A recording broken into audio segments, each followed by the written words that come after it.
اعوذ باللہ من الشیطان الرجیم بسم اللہ الرحمن الرحیم الحمد للہ رب العالمین وصلی اللہ علی محمد وآلہ الطاہرین اللہم صلی علی محمد وآل محمد وعجل فرجہم۔ خوب شگفتی ہے آفرینش، خوب خلقت کی حیرت انگیزیاں، خوب شگفت انگیز یا شگفتی ہے آفرینش یعنی خلقت، طبیعت، موجودات، ٹھیک مولانا؟ شگفتی کہا جاتا ہے جو تعجب اور حیرت انگیز چیز ہو، ٹھیک ہو؟ شگفتی ہے آفرینش یعنی خلقت کی حیرت انگیزیاں، مخلوقات میں جو تعجب خیز چیزیں ہیں، ٹھیک؟ کوچے پرندگان بسیار شگفت انگیز است، کہنے کی پرندوں کا جا بجا ہونا، پرندوں کا کوچ کرنا، پرندوں کا منتقل ہونا، پرندوں کا ایک جگہ سے دوسری جگہ پر جانا، یہ حیرت انگیز ہے، یہ تعجب آور ہے۔ کوچ جانتے ہیں نا، کوچ کرنا یعنی سفر کرنا، ایک جگہ سے دوسری جگہ جانا، پرندوں کا سفر کرنا، پرندوں کا کوچ کرنا بہت زیادہ حیرت انگیز ہے۔ در ہنگام کوچ نیروئی غریزی آنہارا وامی دارد کہ ہزاروں کلومیٹر بدون کوچک ترین اشتباہی طے کنند۔ کہنے کہ پرندے جب کوچ کر رہے ہوتے ہیں، جب ایک جگہ چھوڑ کے دوسری جگہ جا رہے ہوتے ہیں، تو ان کی جو فطری طاقت ہے، وہ فطری طاقت انہیں مجبور کرتی ہے، ان کے اندر یہ حوصلہ اور جذبہ پیدا کرتی ہے کہ یہ پرندے بغیر کسی اشتباہ اور بغیر کسی چھوٹی غلطی کے بھی ہزاروں کلومیٹر کا فاصلہ طے کر لیں۔ کوچ کرنے کے وقت ان کی فطرت انہیں ایسی قوت عطا کرتی ہے کہ وہ ہزاروں کلومیٹر کا فاصلہ بغیر کسی معمولی اور چھوٹی غلطی کے طے کر لیتے ہیں۔ در ہنگام کوچ کے وقت، سفر کے وقت، ایک جگہ چھوڑنے کے وقت نیروی غریزی، کہنے کی جو طبیعی طاقت ہے، جو فطری طاقت ہے، غریزی یعنی فطری طاقت آنہارا ان کو یعنی پرندوں کو وامی دارد مجبور کرتی ہے، یہ حوصلہ دیتی ہے کہ ہزارہ کلومیٹر کہ ہزاروں کلومیٹر کو بدون کوچک ترین اشتباہی، بغیر کسی چھوٹی غلطی اور خطا کے طے کنند طے کریں۔ ہمیں ماں صفحہ منظم انہارا در حالی کی پرندے جلو انہاس و بسمت ہدفی مشخص پرواز میں کند دیدیں۔ آپ نے دیکھا ہوگا پرندے جب کوچ کرتے ہیں تو کس طریقے سے ایک صف بنا کر کے ہوا میں پرواز کرتے ہیں، بکھرے ہوئے نہیں ہوتے ہیں۔ پہلے بہت دکھائی دیتا تھا اس طریقے کا منظر، لیکن اب یہ منظر کم ہو گیا ہے۔ پہلے ہم لوگ دیکھتے تھے ہواؤں میں، فضاؤں میں پرندوں کا ایک جھنڈ ہوتا تھا، یہ نہیں جو گاؤں میں اڑ کے جاتے ہیں، سمجھ رہے ہیں، ایک درخت سے دوسرے درخت پر، یہ والے نہیں۔ کبھی کبھی دیکھتے تھے ایک قطار لگی ہوئی ہوتی تھی، سمجھ رہے ہیں، اس قطار میں سینکڑوں ہزاروں پرندے ہوتے تھے جو ایک سمت اور ایک طرف کو چلے جا رہے ہوتے تھے۔ ان کا ایک مشخص اور معین ہدف ہوتا ہے اور اسی اپنے مشخص اور معین ہدف کی جانب رواں دواں ہوتے ہیں۔ کہ ہمیں ماں، ہم سب نے صفحہ منظم انہارا، ان کی منظم اور مرتب صفوں کو، لائنوں کو، در حالی کی پرندے جلوے انہاس، اس حال میں کہ ان کے سامنے پرندے ہوتے ہیں، وبسمت ہدفی مشخص پرواز میں کنند، اور ایک مشخص اور معین ہدف اور مقصد کی جانب پرواز کر رہے ہوتے ہیں. دیدائین ہم نے دیکھا ہے، ہم سب نے پرندوں کی منظم اور مرتب قطار جو ایک مشخص اور معین ہدف کی جانب اڑ رہے ہوتے ہیں دیکھا ہے. نوعی پرستو برائے سفر از قطبی و قطب دیگر، کہہ رہے کہ پرستو شاپرک کا کچھ لکھا ہے اسی میں،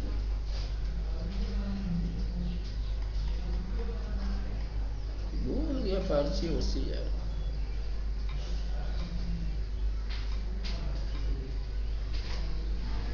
تتلی ہے نا؟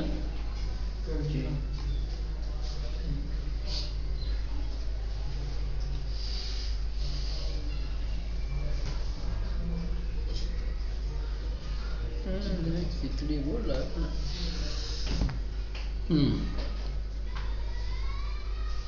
تو کیا ہے دیکھیں، شاپرکھا یعنی تتلیاں، ماہیہ مچھلیاں، ملخہا ٹڈیاں، و بسیاری از جانداران دیگر اور بہت سارے دوسرے جاندار، با نظامی معین ایک معین نظام کے ساتھ، ایک مشخص اصول اور قاعدے قانون کے ساتھ، برائے رسیدن بے محیط مناسب فضا تک پہنچنے کے لیے در فصلہائے مختلف موسموں میں مہاجرت می کنند مہاجرت کرتے ہیں. یہ سارے کے سارے ایسا نہیں ہے کہ ایک ہی موسم میں ایسا کرتے ہوں، سمجھ رہے ہیں، سال کے الگ الگ فصلوں میں یہ چیزیں جو ہے ایک جگہ سے دوسری جگہ مہاجرت کر کے جاتے ہیں. کبھی کسی موسم میں مچھلیاں مہاجرت کرتی ہیں، فرض کر لیں برسات میں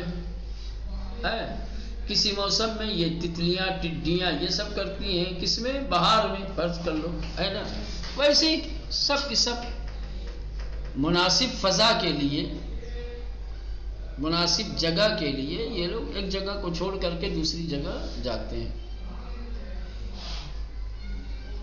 درخت شاپرک را دیدید، درختی کے روئے آل بجائے شگوفے ہزاران پروانے رنگین بال نشستے باشد. کہہ رہے ہیں کہ آپ نے پروانوں کا درخت دیکھا ہے، آپ نے تتلیوں کا درخت دیکھا ہے،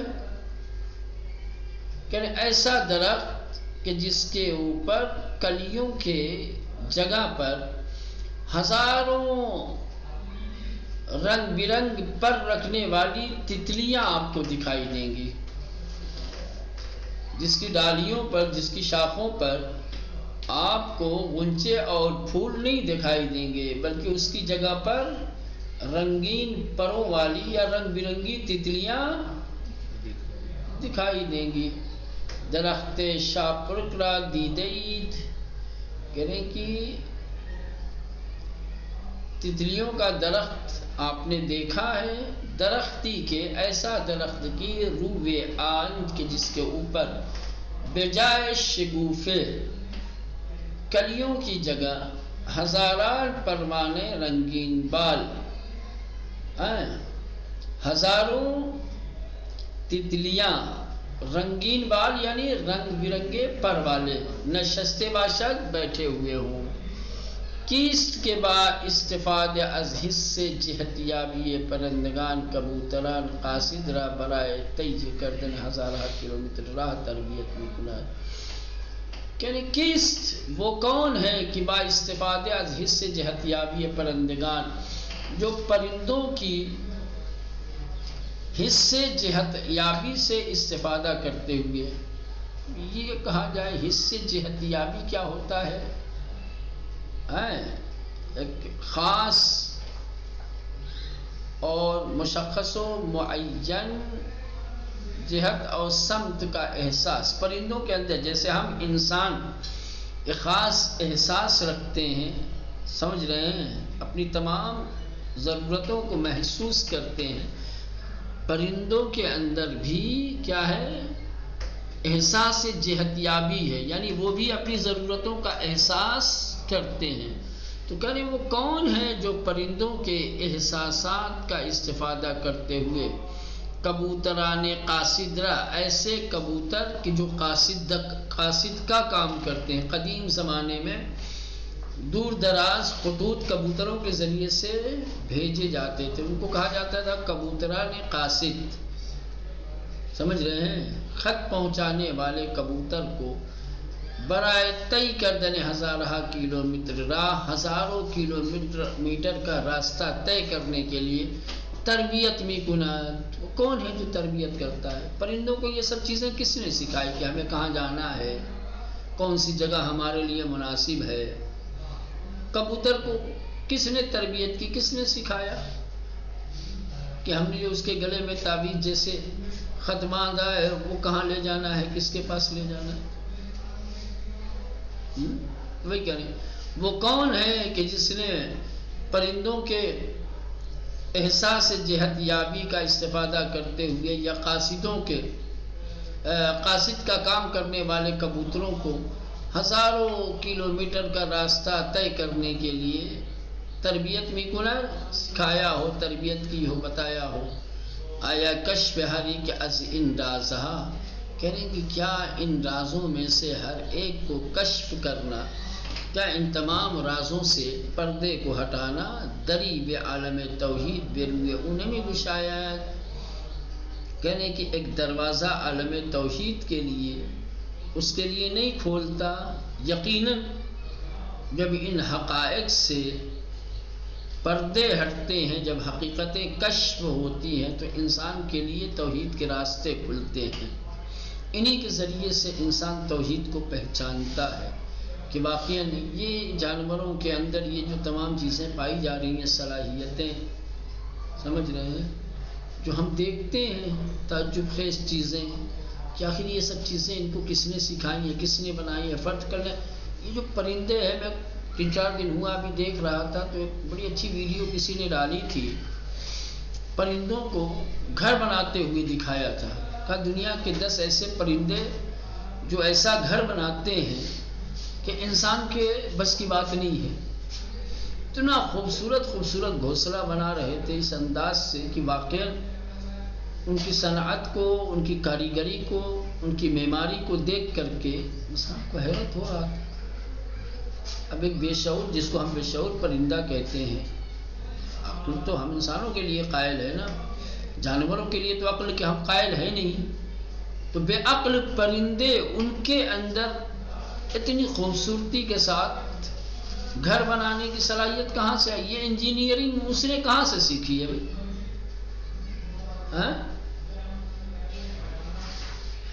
ظاہر سی بات ہے، اب یہ ایک راز ہے، جب آپ اس راز کو کشف کریں گے، اس کی حقیقت کو سمجھیں گے تو یہ کشف حقیقت آپ کے لیے سبب بنے گی کہ آپ توحید کو پہچانیں، کہیں گے کہ واقعاً یہ تربیت سوائے دست قدرت کے اور کوئی نہیں کر سکتا، یہ استعداد، یہ صلاحیت، یہ انجینئرنگ، یہ گھر طریقے اور سلیقے سے گھر بنانے کا ہنر کو یقیناً قدرت نے عطا کیا ہے، اللہ کو یہ انسان نہیں کر سکتا۔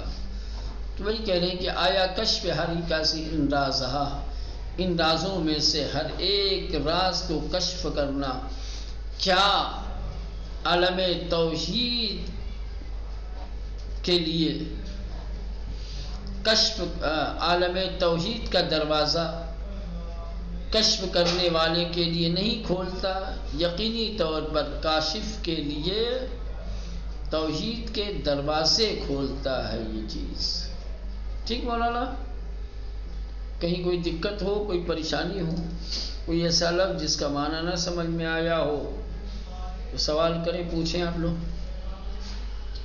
اور اگر واضح ہے تو درس کو یہیں تمام کرتے ہیں، بقیہ کل انشاءاللہ پڑھیں۔